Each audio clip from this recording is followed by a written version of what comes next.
The views expressed on the You Cannot Fail Rare Disease podcast series are those of Jerry Cahill and guests, and not necessarily those of the Boomer Esiason Foundation. Nothing on the Rare Disease podcast series should be considered medical advice.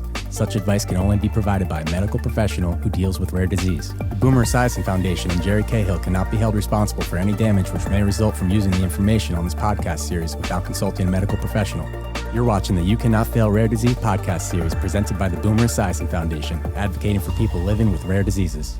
Hello, everyone, and welcome to You Cannot Fail's Rare Disease Patient Education Podcast Series. This episode, the journey of living with a rare disease and overcoming physical and emotional barriers, was made possible through an unrestricted educational grant from Atara Bio. Today you will meet Jenna Strickland, 32 years old from Connecticut, diagnosed at birth with cystic fibrosis, received a double lung transplant in 2015, and 8 months later was diagnosed with PTLD, Post-transplant lymphoproliferative disorder. Hi, I'm Jenna. I'm 32. I live in Stratford, Connecticut. I was born with cystic fibrosis in 1989, and then I had a double lung transplant in July of 2015. A few months later, I was diagnosed with PTLD.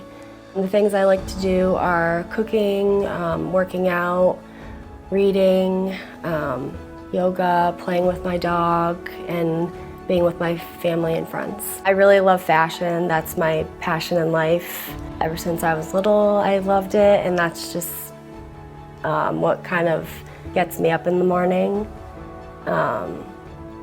And I started a fashion blog, Style by JR. I grew up pretty normal for having cystic fibrosis. I went to a private school and I had a lot of friends, and my parents always wanted me to feel normal, so they had me in a ton of different activities and sports, and I never really felt different. I don't think I understood that I had CF and that no one else around me had it. I didn't really feel sick till more so college. I went to Southern Connecticut State College in New Haven, and I studied psychology. And then when I graduated, I got into a graduate program for social work. But unfortunately, that was when I got really sick. My lungs started to take a hit, and I had to withdraw and focus more on my lung health. My healthcare journey has involved a lot of hospitalizations.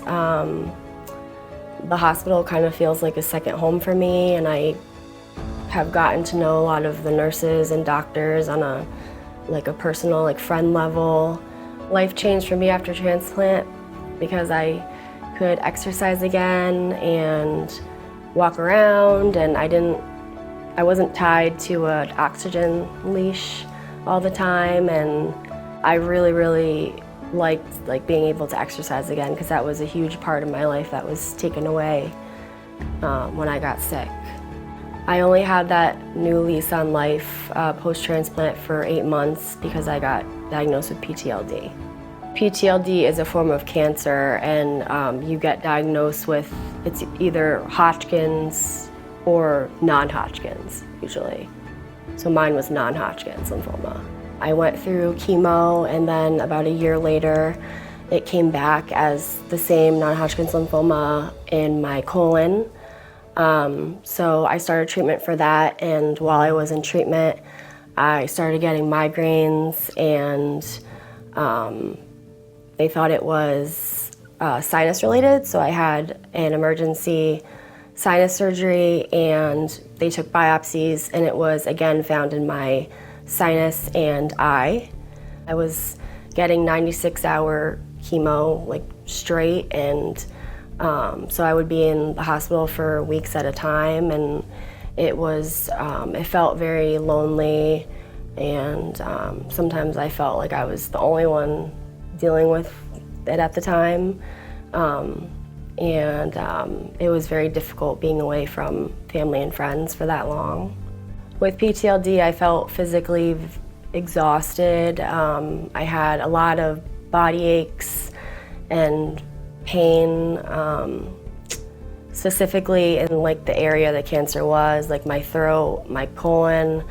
And then on top of that, I was exhausted from the medication, and it just felt like I would like never recover from it. It was a very long time of being sick. I'm 32, but sometimes I don't feel 32, just because I have so many like limitations. Cancer, it just like opened me up to a whole different type of like worrying, and like every time I feel like a twinge of pain or anything, I think that it's back. It's like a whole different way of thinking because you're just constantly on edge, I guess. So the best way that I like endure all this is I just stay really prepared. Like I go to all my doctor's appointments. I make sure if I have any issues, I get it resolved like right then and there. I don't wait. And then that just helps my anxiety to know that, you know, I'm being seen. And I like to go to Columbia like monthly. Sometimes they say 3 months and I'm like, I want to come next month because I like to just know that everything's okay. Living with PTLD can be really lonely, but you have to have a good support system, like a lot of family and friends to help you push through, and you have to try to be as positive as possible and be around other people who are positive. My mom is like the most positive person I've ever met in my life, and she really got me through a lot. She's amazing. And then my group of friends, I have a very good group of friends that I've been friends with for a very long time. If I get a good test result, we'll go to dinner. Like they understand that my life is very precious, and they help me like celebrate that. Some of the life lessons I learned, you don't take life for granted. Appreciate the little things in life. Appreciate your family and the people that support you. Try to do things that make you happy, even if it's like the smallest thing. Take that and just use that to continue fighting and continue staying positive. We hope you enjoyed this podcast.